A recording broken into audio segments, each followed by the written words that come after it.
So welcome everyone. Thank you for joining me. And today we will talk about the importance of sleep. So here is the outline of our presentation. We'll talk about why do we sleep? How do we actually sleep? Why do we dream? How much sleep is enough?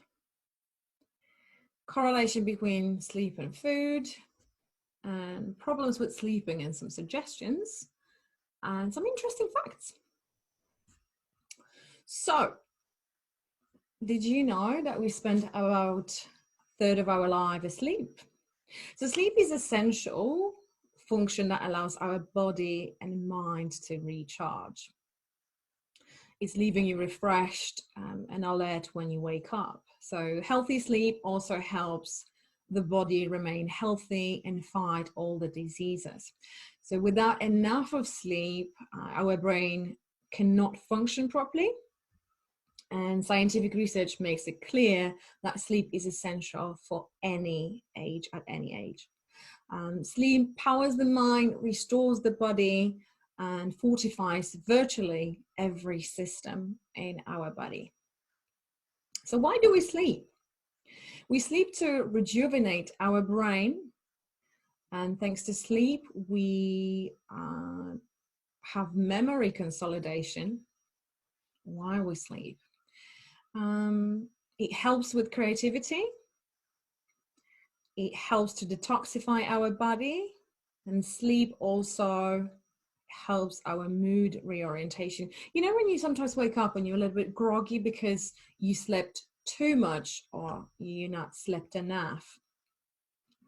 That's where sleep comes into it. And also, thanks to sleep, we can process our emotions. So we also sleep to rejuvenate our body. So it's whole body rejuvenation. It helps with growth hormone, especially for babies. And it's where whole body goes to sleep to recharge, re-energize. So the importance of sleep. Sleep is essential, is important to our body as eating, drinking, or breathing, really. Sleep is healthy, is vital for maintaining good mental and physical health. And sleep and health are strongly related. So sleeping helps us to recover from mental as well as physical exhaustion. So how much sleep is enough? So according to David Gibson, who's a British expert on sleep, it's 7 to 8 hours a day for adults. Now, that depends how old we are. So, for example, newborn babies need or sleep 14 to 17 hours a day because they need sleep to grow. Then school-age kids needs about 9 to 11 hours a day, and then teenagers it's about 8 to 10. But absolute minimum for any human is 6 hours a day. So when is it the best time to go to sleep? According to David, it's between 10 to 12 at night. So our body produces melatonin, which is a hormone, a sleep hormone. So our body recognizes when it's dark, and when it's dark, our body produces that hormone and literally tells our body it's nighttime, it's time for bed. And when is the best time to wake up? It will be between 6 and 7 in the morning. Did you know that power naps are very good for you? So 20 to 30 minutes maximum between 1 to 3 p.m. in the afternoon is very good for you. So definitely Italians and Spanish guys got something right. So what are the typical sleep issues? Stress. So stress, it's really bad for you. Unfortunately, sometimes we can't avoid it, especially when it's work related, or anything goes wrong in our life, really. So any lifetime and stress time management is very important, and it affects our sleep because our mind is constantly racing when you're stressed out and you're in flight or fight mode. Any lifestyle changes.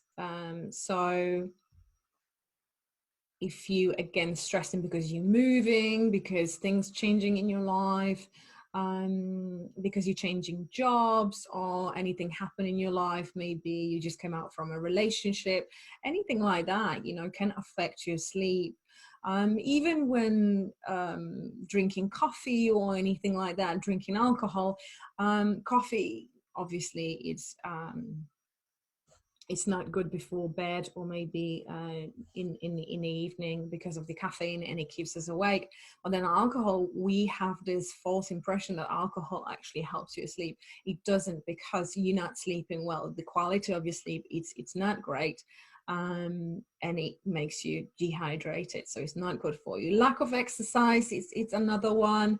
Or maybe exercising too late. So if you go into a class in the evening, for example, in the gym, and you're coming back at 10 p.m., you might find hard for your body to relax, for your body to kind of switch off. So exercising too late is not really recommended. And also poor diet. So if you're eating too late, or if you're not eating well, your body will take a lot of time to digest it, and you will find difficult to sleep. This one is interesting, family sleep history. That also can affect you, because it goes from generation to generation. So let's say your grandma had poor sleep, and you have a belief, oh, it's genetic, I will have problems sleeping.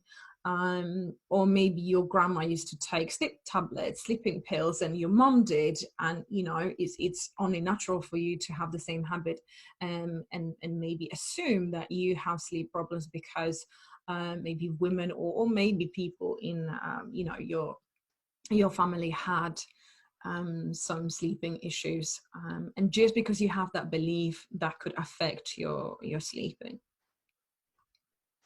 Next one is childhood trauma. I think loads of us, loads of you, I haven't had a big trauma in a childhood. I just had really not nice childhood. But not a trauma as such. But even one episode can create sleep issues, because your mind remembers any trauma, even if it was, you know, you were 3, you were 2, and sometimes we even block that memory because we don't want to remember. But in your subconscious mind, that's still sitting there. So any childhood trauma can make an impact and affect your sleeping, even if it's in subconscious mind, in you consciously not aware of it. Next one is poor sleep education. This one is especially for parents here. So any poor boundaries often then again handed down by generations. So if you've seen what your grandma did, what your mum did, and how they kept you, or you know, your siblings, kind of a night routine can affect you, because this is the only thing you know, maybe, and you haven't explored any other avenues, and then you have children now, and struggling to have a bedtime routine handed down from generation. So just remember, you are the role model, and children do need to have a routine, and they need to know this is bedtime, this is what's going to happen, and creating that routine, you know, will help you definitely with discipline with your children, but also helps them then later on in life with sleep. Next one is not having me time, not having enough me time. So quite often we just forget about ourselves, and if you look at your life, you are a giver, you know, and loads of us, especially we ladies, want to make sure that our husbands, our children, everyone around us is okay, but what about us? So very, very often we forget about ourselves, and it's very important to have that me time and do something for ourselves.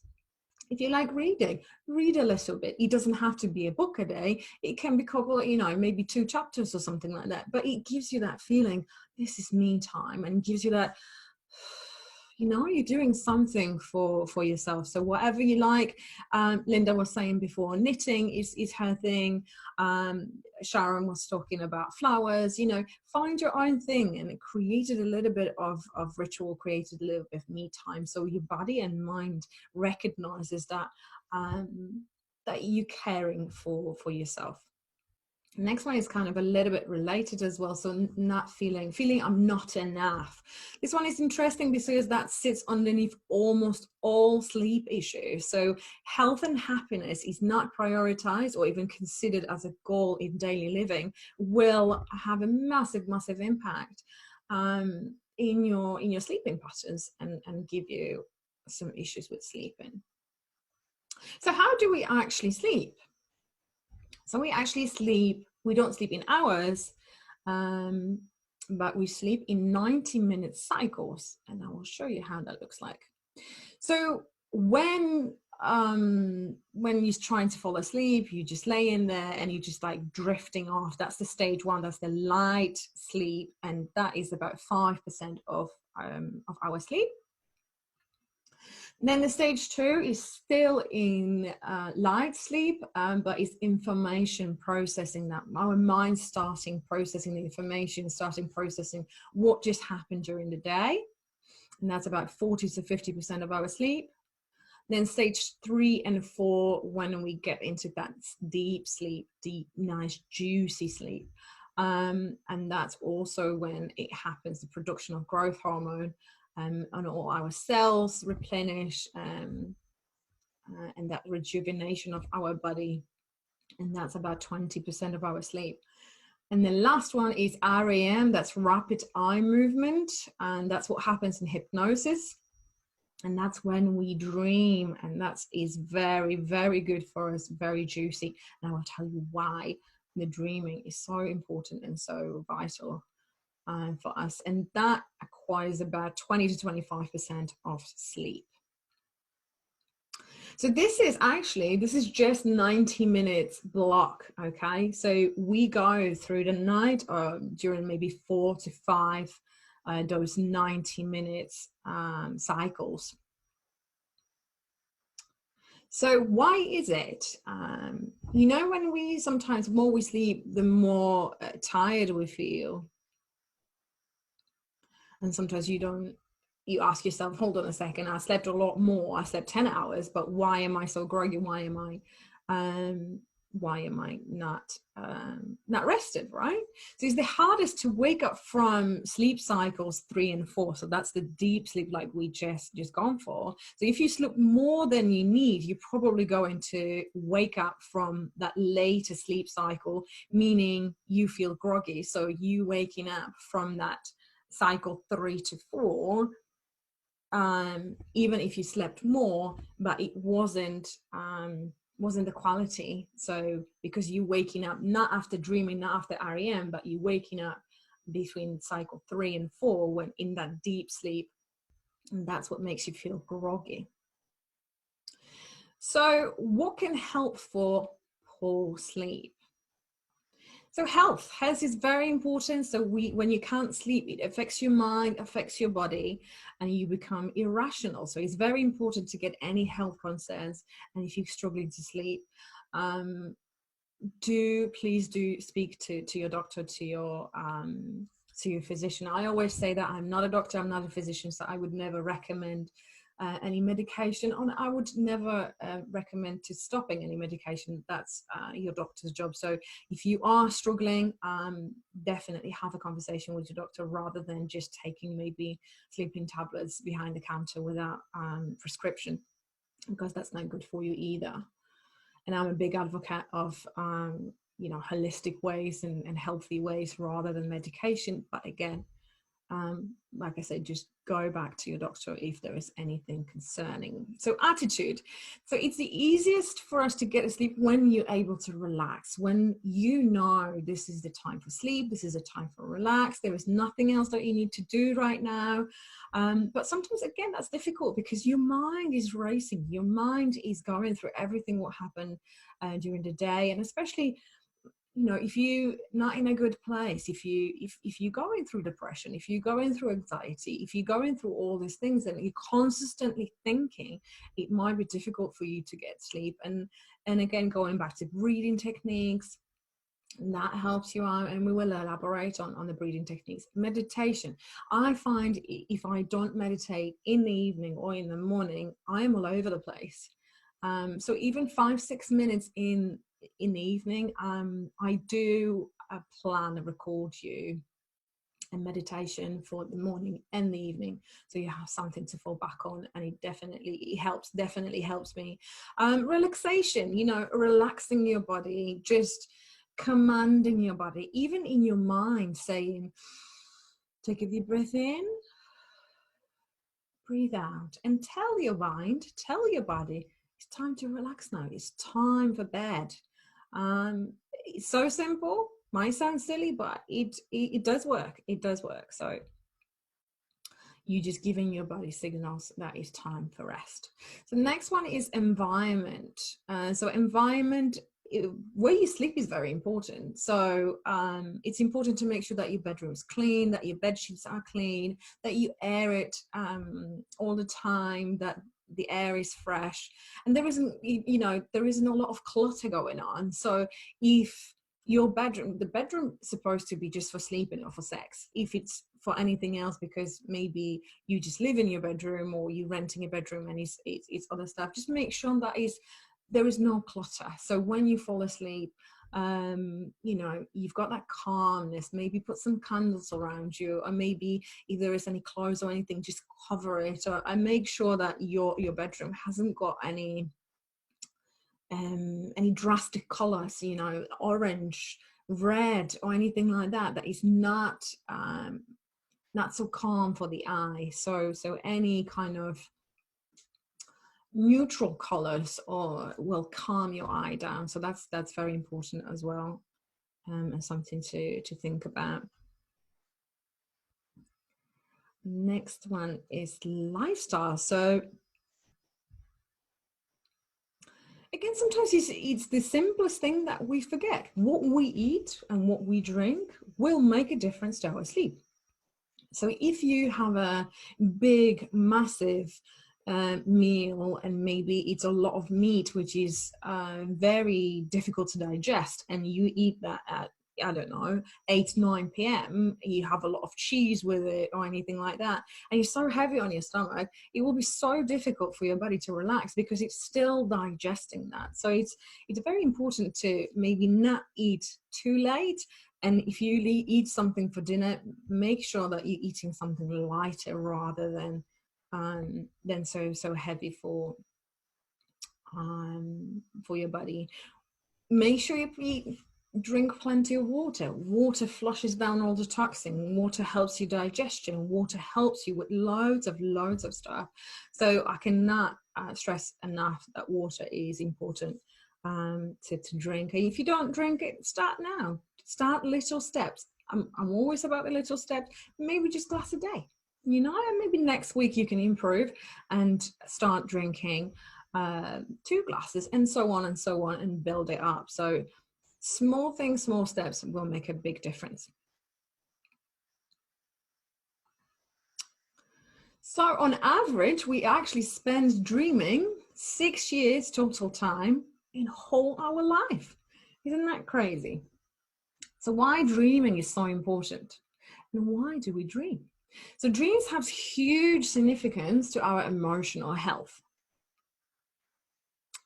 So when we dream, that helps us to process our feelings. So our mind is replaying the day's emotional content, allowing us to process and come to terms to all the difficulties, everything what happens during the day.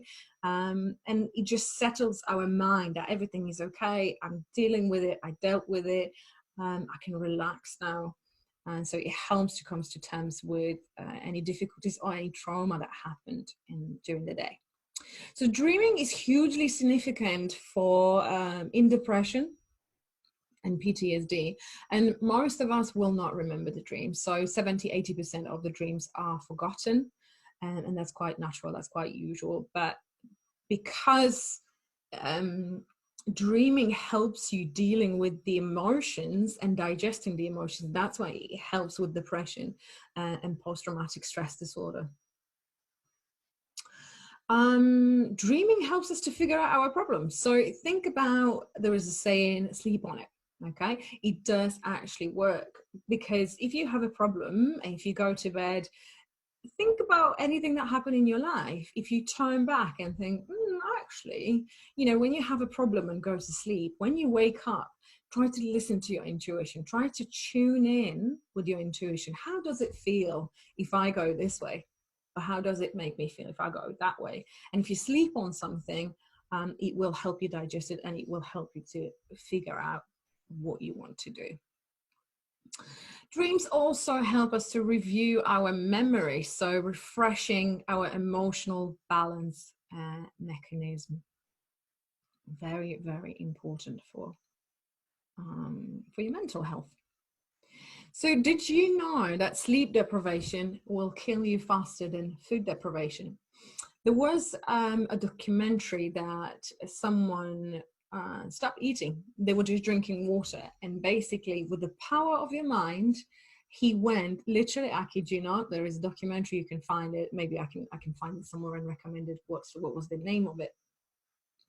Well, there was someone, obviously, you know, with doctors around him and monitoring everything, and it wasn't just like, oh, I'll stop eating. But this guy wasn't eating for 360 days, and he managed, obviously he lost a lot of weight first of all, but then managed to maintain certain level of weight, and he was just drinking water. So with the power of your mind, you can. But sleep deprivation doesn't work. It will kill you. And I think I read somewhere that the most a human went, that it was recorded the most, was 11 days without sleeping. It's very unhealthy. Don't do it. And like I said before, the absolute minimum that any human needs to sleep a night is 6 hours. Food and sleep. So let's talk about hormones here. So melatonin. Melatonin is the sleep hormone that your body produces, our body produces when it gets dark. So how fascinating that is, you know, it gets dark and your body is starting producing this melatonin, and melatonin says, okay, it's time for rest now, time for sleep. That's why shift works. Never works. It doesn't. You know, when people say you can get used to it, no, you don't, because of the melatonin. Okay, so whenever, even like when you get jet lagged and all that, it's all related to melatonin, sleep hormone, which gets produced when it gets dark. So the body produces melatonin just after it gets dark, peaking early hours of the morning and reducing during the daylight. Melatonin acts receptors are in your body, which are encouraging to sleep. Next hormone is leptin, and leptin is actually an appetite regulating hormone. So if you don't get enough sleep, you are more likely to have bigger appetite due to the fact the leptin levels fall down, promoting increase of the appetite. And then ghrelin is the hormone that tells us we are hungry. And if you don't get enough sleep, production of that hormone increases, and your body just gets the signal you are hungry. So not enough sleep makes your body think you are hungry, but you're actually not. You're just depriving yourself of sleep. So interesting facts. Before we get there, so make sure you sleep enough, you eat well, you move your body. Simple, very important, but yeah, it will make a difference. So if you sleep enough, like we said before, going to bed between 10 to midnight, waking up 6, 7, eat well, eat healthy, eat loads of vegetables, loads of fruit. Maybe less meat is better because it's quite difficult to digest for your body. Don't eat too late, drink a lot of water. We lose a lot of water actually when we sleep. So that's why when you would weigh yourself in the morning, you will notice that you weigh a lot less because we're losing all this water. That's why the first thing when you wake up, it's good to have a drink of water. So interesting facts. Sleeping naked is actually healthier. So in addition to metabolic effects of sleeping naked, removing your clothes improves your body blood circulation, is good for your heart, is good for your muscles, and the quality of sleep you enjoy also increases because of the release of the growth hormone and the melatonin, the sleep hormone that we discussed before, both of which are anti-aging benefits. So sleeping naked will help you with your anti-aging. Who would have thought? Lowest body temperature, it's around 4 a.m. Why you can't sleep without a blanket on or sheet even when it's hot? I don't know if you notice that. When it's really hot outside, you still need something, right? So the temperature, our body temperature during the night keeps dropping, successively keeps dropping, like I said before, the lowest body temperature is at 4 a.m. So if the temperature continues to fall through the night, your body's way of conserving energy can be redirected to other systems like digestion. So sheets and blankets will keep you warm. And if you don't keep yourself warm, you will wake up because you will physically feel cold. So that's why you still need a blanket or a sheet, even if it's hot. So not getting enough sleep. Not getting enough sleep can lower your sex drive, can weaken your immune system, causes thinking issues, and lead to weight gain. And when you don't get enough sleep, you might also increase your risk of certain cancers, diabetes, or even car accidents. Gaining weight. So a new study shows that you could be gaining up to 2 pounds a month because you staying up too late. So people tend to munch a little bit more and have worse eating habits overall, including high BMI, body mass index, when staying up late or waking up late. And this one is interesting. What causes nightmares? So actually anxiety and stress are major causes of nightmares, because trauma or upsetting events such as death, maybe of a loved one, can bring on nightmares. And other causes includes fluctuating sleep schedule, sleep deprivation when you jet lag, any illness or fever, and side effects of any medication or drugs. So yeah, hope you find this interesting, and definitely make sure that you sleep well, make sure that you get enough sleep. It's very important. It's very important. Dreaming, it's very important to relax. It's very important to have some me time. Make sure you drink plenty of water. Make sure you air your bedroom, and when you walk into your bedroom, you have this feeling like, and automatically your body knows it's time for rest. Hope you enjoy the presentation. I send you loads of love, and I hope to see you soon.